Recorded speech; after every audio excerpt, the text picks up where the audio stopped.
এর আগে এবার সরকারের আমাদের পাড়া আমাদের সমাধান 2026-এর বিধানসভা ভোটের আগে নতুন সরকারি প্রকল্পের ঘোষণা মুখ্যমন্ত্রী মমতা বন্দ্যোপাধ্যায়ের। কেমন হবে এই প্রকল্প, সাধারণ মানুষ কি সুবিধা পাবেন, জানালেন মুখ্যমন্ত্রী।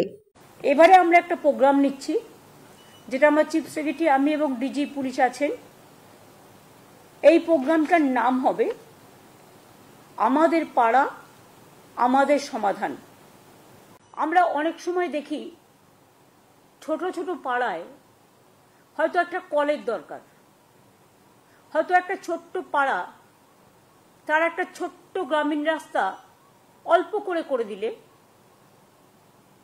তাকে কাদায় হাঁটতে হয় না।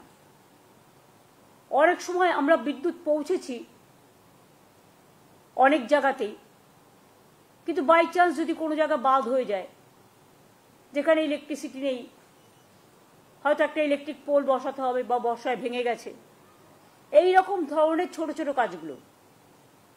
ধরুন একটা আইসিডিএস সেন্টারের বাড়ি ভেঙে পড়েছে, তার ছাদটা করে দিতে হবে। ধরুন একটা স্কুলের ছাদটা দিয়ে জল পড়ছে, ওই ছাদটা করে দিতে হবে। পুরো স্কুল বিল্ডিং নয়, ছাদটা। এই রকম ছোট ছোট কাজের জন্য আমরা একটা প্রোগ্রাম নিয়েছি গভর্নমেন্টের, আমাদের পাড়া আমাদের সমাধান। এক্ষেত্রে সিস্টেমটা হচ্ছে, আমাদের সরকারি প্রকল্পে অনেক মানুষ অংশ নিয়েছেন। এবার মানুষের প্রকল্পে আমাদের সরকার পথে নামছেন।